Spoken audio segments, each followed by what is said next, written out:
Hello and welcome to Powering Procurement, a podcast by Atomis, where we unpack the world of procurement and supply chain management with the help of leading experts.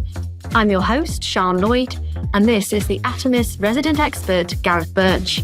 With nearly 20 years of experience in procurement, I may be billed as the expert, but believe me, I'm here to learn too. Each episode, with our expert guests, will see us diving into the world of procurement, understanding the opportunities and challenges facing the sector.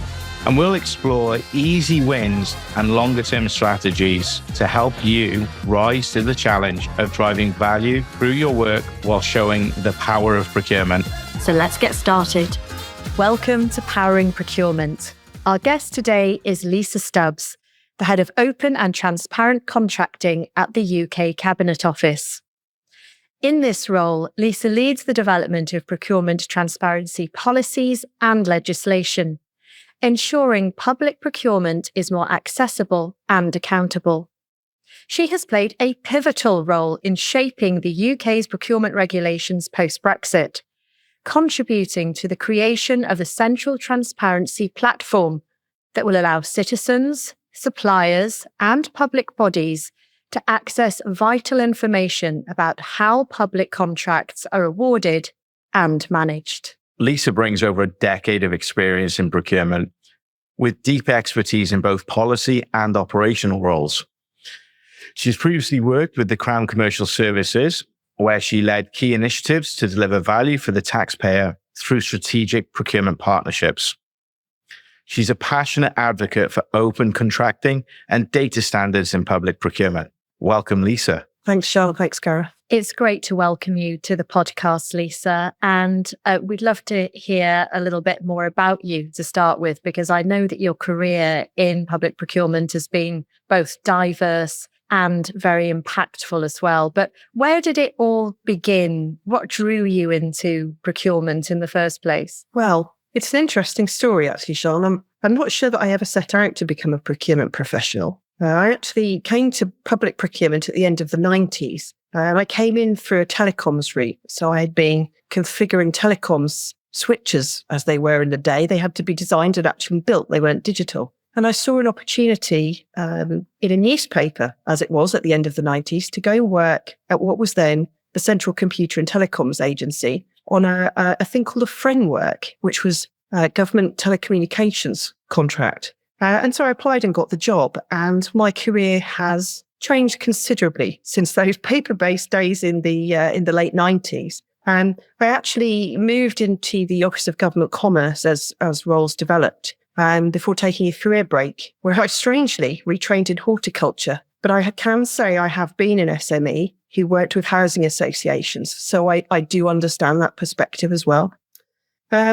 At the end of my career break, I went back to what had become Crown Commercial Service, and I worked on frameworks and contracts before I saw an opportunity to go and work with other procuring organisations in partnership. Movement of government change saw me move into the Cabinet Office, and then, of course, we saw Brexit. I discovered transparency as a niche part of procurement completely by chance through this period, working on a green paper for the Act. And I like to think that through my career, I bring a view as both being a practitioner. I've been the supplier, the SME, and of course I am a citizen too. So I'm passionately an advocate for value and innovation in procurement as well as transparency. Lisa, expanding on your current role, what gives you the most fulfillment, and how do you stay motivated in driving such large and complex changes in an ever-evolving environment? So I find procurement, particularly the role that I have, to be one of such creativity and problem solving. I mean, we work within an international framework, the World Trade Organization Government Procurement Agreement, but it still allows us to be innovative and efficient and create bottom-up change. It's quite a unique environment, really. So you work in a community. It's quite a small community as well of public procurement practitioners. So there is this sense of community and of working together. And And I get quite excited about that because I do enjoy that feeling of belonging and I do enjoy the innovation that comes with that. That's great to hear about that sense of community as well, Lisa. I guess to get to perhaps some of the meat now of the Procurement Reform Act, we're absolutely delighted that you're here with us at this, quite important time, really, isn't it, for the sector? It's certainly been described as one of the biggest overhauls of public procurement in recent history. So to be able to have a conversation with you about it is absolutely brilliant. Could you, first of all, perhaps just talk us through some of the strategic vision behind the Act? Yes, of course. So as I alluded to earlier, we do operate within an international framework for procurement, the WTO, GPA. And we did set out a green paper. It seems more recent, but it is actually a few years ago now, which had a very bold vision that was set by ministers at the time.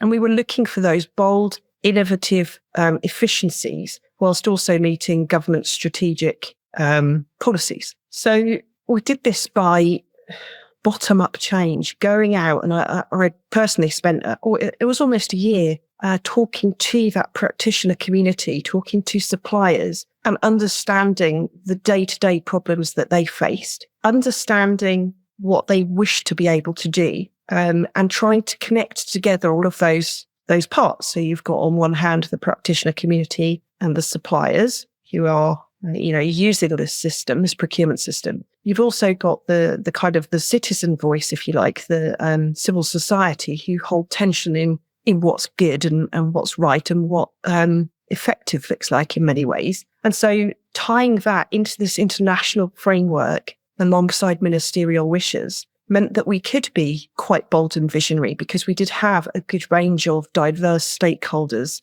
telling us their needs. So we were, I think, very inclusive when this bold vision was set out. And it was always designed to be a generational change.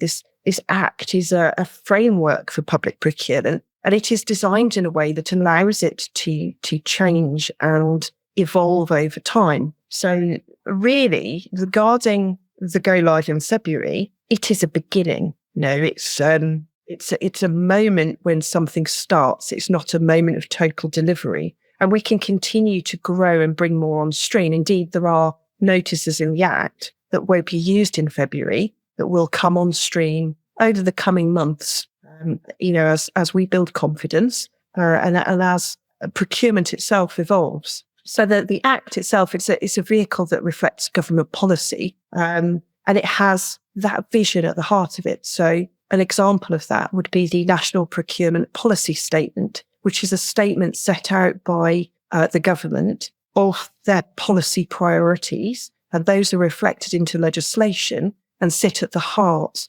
of the Procurement Act. And the Act is built in such a way that successive governments can set out their own priorities, and those can be incorporated into our day-to-day procurement activity. Of course, I come at this from a world now of transparency and data. And the data and the measurement of policy is a very natural thing to do because we're going to be pushing improvements through policy because of the data that we are collecting because of this Act. So it is quite a circular kind of conversation, actually, when you start to look at it. And I've got to be fair, from an e-sender perspective, you're able to see what you're trying to achieve as well, through to improving the procurement process, adding a bit more flexibility in it while maintaining transparency.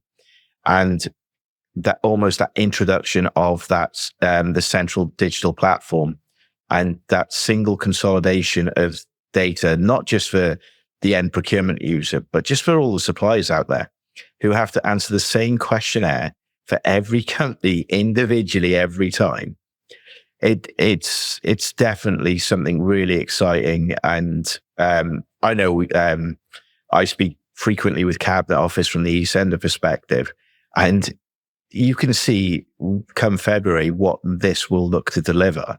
And it is obviously very much like you said, it's the initial delivery. There's 2 further phases to follow, but it's revolutionary, to be honest. And if public sector adopt this correctly, work towards this, I think it sets procurement up for great success within the public sector. Great to get your thoughts on that as well, Gareth. And thank you, Lisa, for explaining that to us.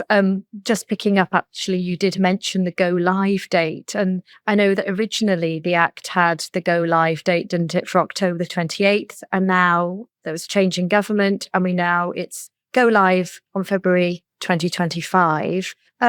Just interested to know, what do we know so far about perhaps the new government's reasons for the change in the go live date? Well, it's an interesting moment for you to ask that question. The date change has been all about the National Procurement Policy Statement. So we were in Parliament. It does seem like years ago now, and I guess it was more than a year ago that we were in Parliament with the Act. But we did have quite a lot of support from all sides of the House for this Act, for this piece of legislation. And I suppose it's natural that an incoming administration that started in July would wish to reflect their own mandate and policies in a piece of legislation that is due to be launched. Now, because of timing, of course, them coming in July and there being recess, it was necessary to delay the start to February to take full account of their policies and mandate. Now, I'm not going to dwell too much on what's on NPPS.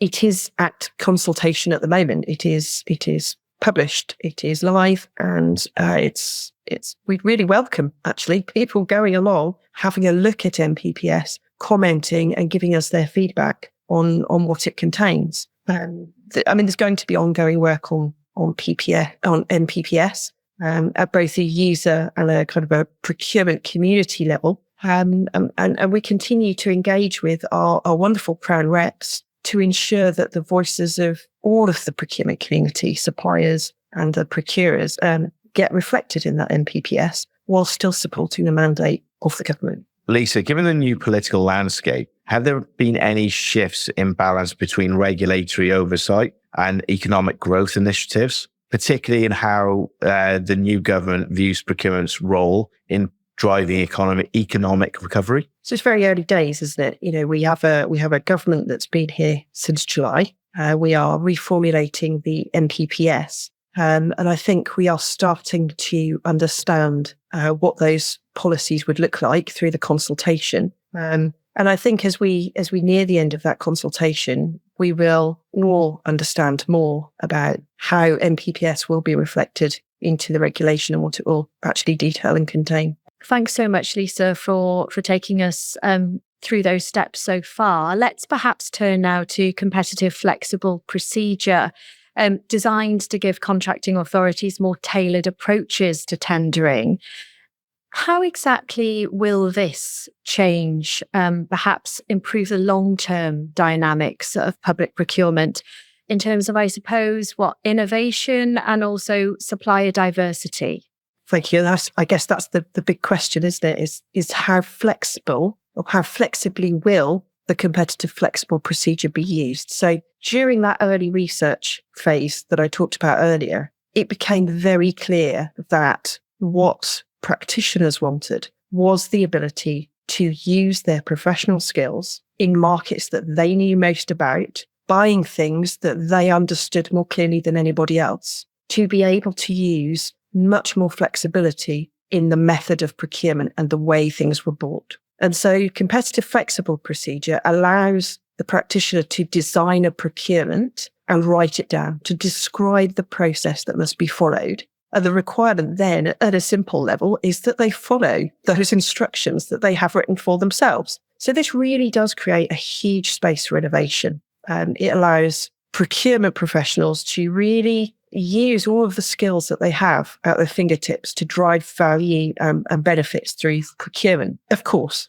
there is a significant need for training because this is a new approach to procurement. And so we have created massive amounts of training. So there are communities of practice so that people are training each other. There is lots of learning and development. So we have online e-learning. We have had deep dives. There are many workshops that we run. There is a whole range of guidance. There are help desks. And we continue to work with the practitioner to support them as they explore all of the potential of the competitive flexible procedure. From a personal perspective, I'm really interested to see how people choose to innovate with this, because there is so much opportunity to build different methods that we might not quite have conceived of before.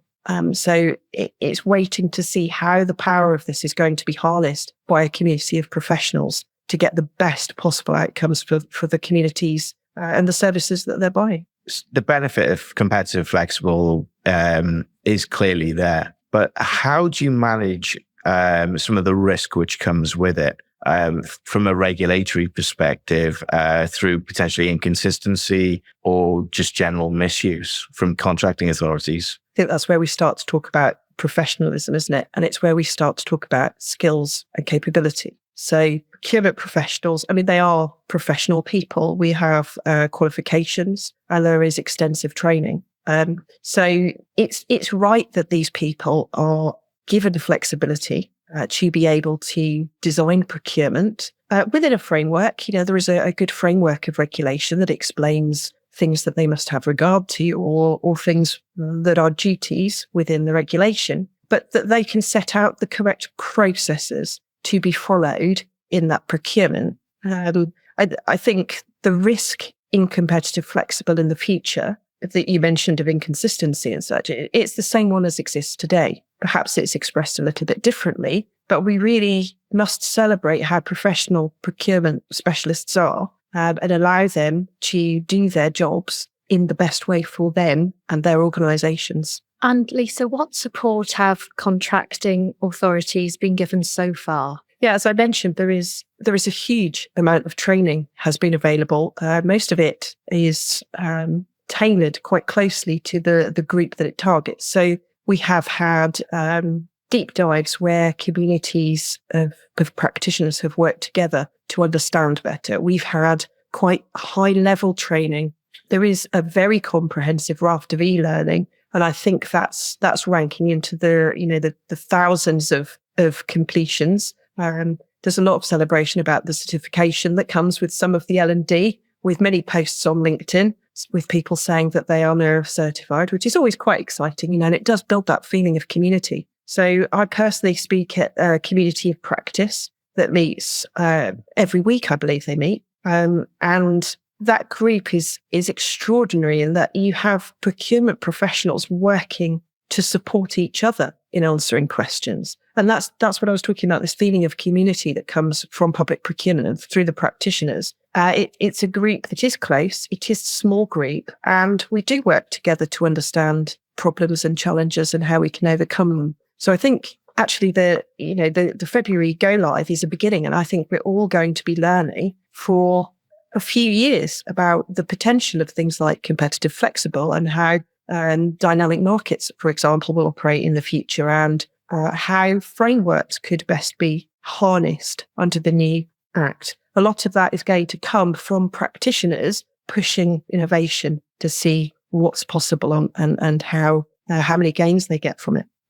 Is there potential that innovation could, without the correct safeguards, innovation could lead to consequences?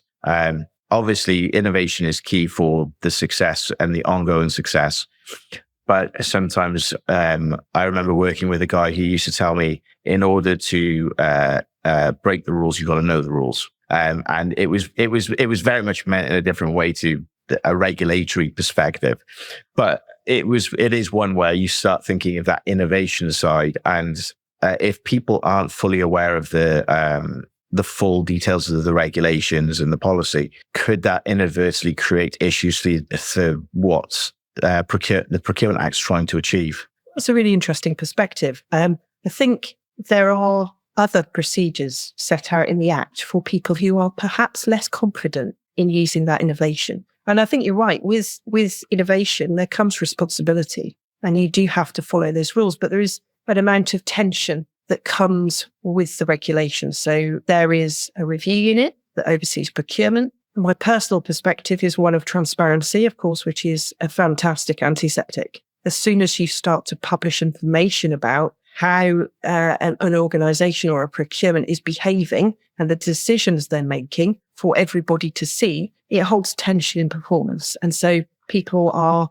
much more likely to ask questions if they can see what's happening. And that is the gift that the transparency through the Act brings. It is the counterweight in many ways to the flexibilities that come from competitive flexible procedure. That's really interesting, Lisa, because we wanted to come on to transparency because it really is a core theme, isn't it, throughout this Act? But it would be great to get a sense of, what balance is being struck between transparency and complexity for public bodies here. I can understand where that question comes from, Sian, and it's a conversation I have had several times over recent years, in fact. So the notices in the Act are effectively the method of bringing transparency. So contracting authorities will be publishing notices that contain information about procurement, about decisions, and about the suppliers that they work with. Now, that is being extended into the Act through the lifecycle of procurement. So it's not just about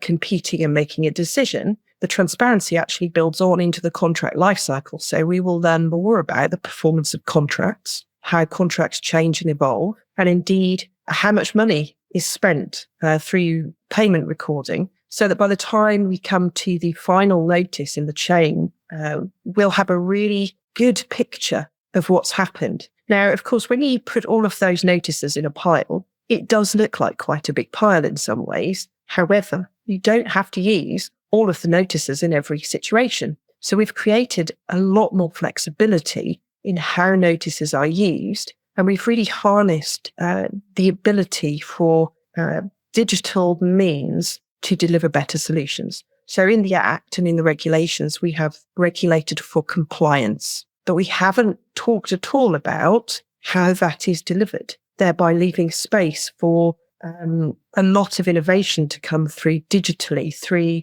e-sender companies who are really best placed to be able to take new technologies to create workflow and streamlining and to really deliver a great service to the people who are bringing that transparency to the central digital platform. So the central digital platform is vital, and its job is to be the place where notices are published. So the notices are effectively just a mechanism to collect data that shows what is happening in a procurement system. And so the way that transparency is designed means that we have taken an internationally recognized data structure in the Open Contract and Data Standard. We have set out clearly what will be in a compliant notice. We're allowing contracting authorities to publish using the best technology that they want to invest in using through the e-senders. And we bring that data to the central digital platform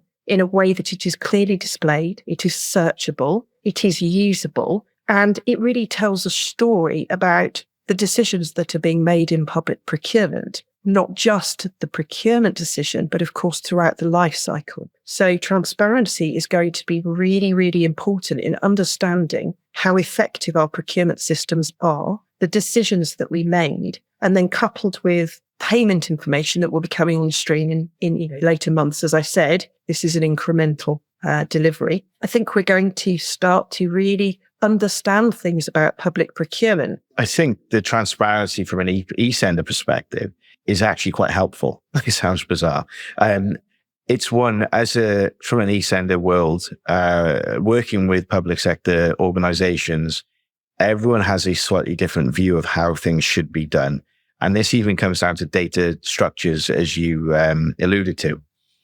What this is allowing personally for Atomis to do is actually revisit and recategorize our structure to make sure we're all using the same structure going forward.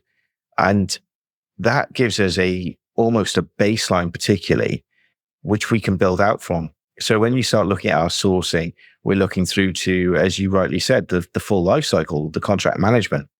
What are the key data structures we need to report on as almost part of our minimum product offering for public sector? And we've not had that previously because everyone is slightly different, even to the ability how they used to want to post notices in the current regulation. In the new world, it's given us almost an ability to reset a bit, align to the data structure, and standardise across all our public sector clients, which is fantastic for us because it has a positive impact to our maintenance, our support.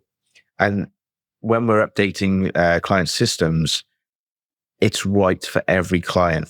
So the transparency from an eSender perspective is probably more valuable than any of us have probably ever told you, because I know within our conversations, it's all about the project plans. And it's one where actually when you reflect on it and that end-to-end life cycle, suddenly we have a much better structure.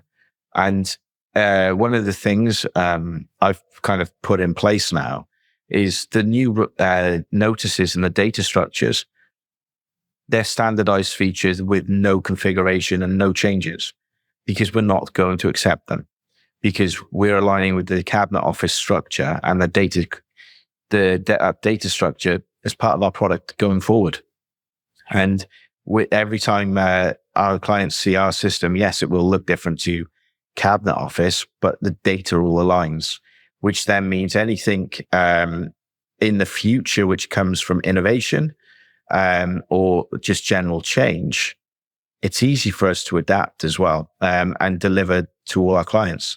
So I think there's a lot of positivity around that transparency and what's coming out of it as well, which again, we don't often shout about. Well, let's take a look at one of the other objectives of the Act now, which is to broaden the range of suppliers, isn't it? And particularly SMEs and social enterprises, which is really interesting. What are the most critical changes that are introduced by the Act that's actually going to enable this to be possible? Crucially, SMEs are described on the face of the Act. There is a duty to have regard to SMEs right up front, first thing that you see regarding SMEs in the Act. So from a transparency perspective, we are asking suppliers who register to share their details through the central digital platform to describe how they see themselves and how they identify as an SME or a VCSE or, such. And then we will be able to measure, because we know who they are, we can identify them, and we know that they're SMEs. And so because we have more data about both procurement and contract management, we are better able to understand the experience of the SME just from transparency and data. So that's my second SME point. There is a duty to consider lots in the Act. So very often a barrier to SMEs is just the scale of public procurement. We buy some really big things and it needs to be chopped into smaller pieces to make it accessible to SMEs. So there is a duty in the Act to divide into lots. We're creating more visibility earlier. SMEs have told us that they really welcome the opportunity to prepare, to have conversations and to decide what business they want to bid for. And the key thing that they need is advance warning. And so by asking for pipeline notices to be published, for example, and the usual preliminary market engagement notices and notices of planned procurement as appropriate, we are giving SMEs and VCSEs the best possible chance to understand what is going to be coming from a tendering perspective. We have made a requirement that their insurance does not have to be in place when you're bidding as an SME. So that means that SMEs can go and bid and win business before they have to make investment in such things as insurance that can be quite expensive for them. And we've also removed the requirement for pre-qualification questionnaires in low-value procurement, ensuring that they can get through those first rounds. And probably the most important thing, I think, having been that SME, is the 30-day payment terms. So we're going to be publishing data on how contracting authorities perform in payment terms. So that, coupled with early pipeline information, means that SMEs are going to have good information that allows them to target particular procurements, understanding the effect that could have on their cash flow, because they understand how that contract authority is paying the bill. There is a lot for SMEs in this Act. Having been one, I really celebrate that. So as we've said throughout, we've talked about technology. It's a reoccurring theme. And we touched on the central digital platform earlier. But it'd be great to get the views of the Cabinet Office on the focus on technology and the emphasis on leveraging technology and digital platforms as part of the new Procurement Reform Act. Thank you. So the central digital platform is, of course, quite key to the delivery of the Procurement Act. And this isn't new to us in the Cabinet Office because, of course, we already run Find a Tender service, which exists to publish notices under their current regulations. And so what we're doing is we are taking that gov.uk service and all of the kind of the digital solution that sits underneath that, and we're building upon it. So noticing data will be published on the central digital platform. It isn't a tendering platform. I think that's really important to set out, that tendering happens elsewhere. The noticing data will be published, and that is public data. So anything that is put into a notice and sent to the central digital platform will be publicly available. It is possible for contracting authorities, where necessary, to withhold data to protect both commercial sensitivity or national security. There are opportunities here to protect those things that should be protected, but other things that are put into notices will all be published. There is an extensive user engagement on this work. I mean, Find a Tender service is already a well-established brand. It's well known by our users, and we have engaged with them over the previous couple of years as we've started to build out from FTS to create the central digital platform. So you may ask, what's different? Well, there are entirely new components that we haven't had before in this digital platform. Probably the most exciting one of those is the registration and supplier information aspects. So we will be asking contracting authorities to have all of their suppliers, this is through the regulation, to have their suppliers register. They will be given a unique identifier, which is new, and to issue their supplier information, their core information. I think earlier you described, didn't you, about suppliers having to input the same information over and over and over and over again into a multitude of different platforms. Well, this supplier information record in Find a Tender service means that they will have to do it far less often. So they come in and register and input all of that core information, and then they share it across multiple tendering opportunities, reducing the burden for them. So there will be far less data input for them on those topics. That information is private information. It is shared only with the contracting authority that will view it and use it to make procurement decisions inside of their tendering engine typically. It is then turned into noticing information, which is pushed through eSender systems and published. So those interested parties who want to see what's happening in public procurement can do so through free and open access to the central digital platform to see what decisions are being made and what data is being shared.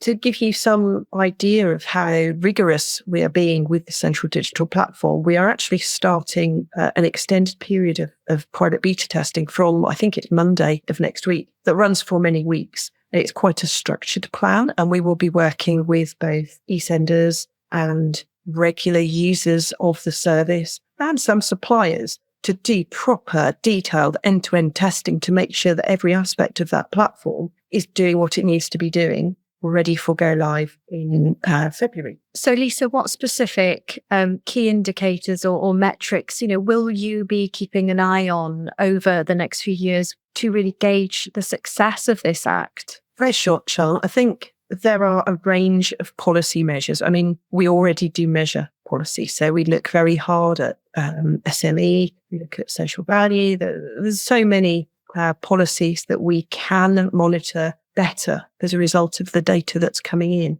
And I think the story of those policies will change as we learn the effect that it's having both on procurement and markets and such. I think probably the most important feature of measurement here is how open and accessible that measurement will be. So we are looking at the moment at dashboards and how we can present data to show performance in a range of different topics, depending on the person that is looking for information. So performance management in public procurement isn't all about the Cabinet Office. It's also about civil society and the citizen. And it's about the person who wants to know what their local council has been deciding to do in public procurement. And the central digital platform dashboards ultimately will allow them to see the performance that they want to measure. And I think that's where the power of this actually lies, is opening data to allow people to ask the questions that hold the performance tension in a way that is so far removed from what we do today. It's going to be almost unrecognizable in so many ways. And even just looking at the range of information that will be available. So if you start to look at payment data and how contracts end, people will be able to ask better questions of their local authorities or of government, because we are talking about an entire public sector here. So if you were interested in your local housing association, you would be able to look at data relating to the decisions that they make. And so actually, I think whilst it's a good question, we should also look at it from a lens of the other people that can look at this data, who are also interested in how services are delivered and what procurement decisions are made, because it actually affects them directly in their day-to-day lives as citizens. It's been absolutely fascinating, Lisa, chatting with you over the course of this podcast. And obviously, you're so knowledgeable. You're really at the heart of things there. It's where it's all happening. And we could talk forever on this, but unfortunately, our time is drawing to a close. So we have a couple of final questions we'd love to ask you, one of them being the same one we asked to all of our guests. But I'm going to hand over to Gareth with his final question first. Lisa, as someone who has played a pivotal role in shaping the future of public procurement, what is the legacy you hope that Procurement Reform Act will leave behind in the next decade? I think the legacy that we have created for the future, if you like, is that we will be more digital in public procurement, both in how we deliver it, how we think about it, and how we measure it. So I think we're going to be more transparent. I think we'll be able to make better decisions because of the learning that we get from transparency. And I actually think there's an international perspective here as well. So we work in the Cabinet Office with a range of international partners. So, for example, the OECD and groups with an international perspective like the Open Contracting Partnership, who are the custodians of OCDS. Now, those things continue to change because that's the nature of the world we live in. And so I think we will see more impact between the decisions that we make in public procurement and how we evolve through things like OCDS and in conversations with our international partners as time goes on. And I think the legacy is that the digital environment that we're creating really supports and facilitates that by creating commonality. Like you were saying, things are structured in the same way, which means that we can have better conversations with other people who also structure things in the same way. And I think that's a really good legacy. I'm actually really excited about the next decade to see how this plays out. What the effect of the Procurement Act is, and look back to see if we were absolutely as digital as we could be all the way through. And a personal question, the final one, Lisa. What makes you glad that you did choose a career path in procurement? I'm still not sure it was a choice, Charles. I think I fell into this completely by accident. But that's the story of most procurement professionals. It's not a profession you learn about in school. So I'm really excited about public procurement. It's innovative, it's commercial, it's got legislative flavour. We deliver better services to people as a result of it. There is a fantastic community. And you know what? This is a community that is not scared to improve and change. And that's a wonderful thing to be part of. And it is such a privilege. I get quite passionate about my role in public procurement and working with others to improve how we do what we do. Well, you may not have chose it, but you've certainly stuck with it. Lisa, thank you so much for joining us today. It's been an absolute delight. Thank you, Lisa. That wraps up this episode of Powering Procurement. We hope you enjoyed that as much as we did. Visit our website at atomis.co.uk or follow us on LinkedIn to continue the conversation. Remember to subscribe on YouTube and follow us on Spotify, Apple Podcasts, or wherever you choose to listen. Thanks for joining us, and see you next time on Powering Procurement.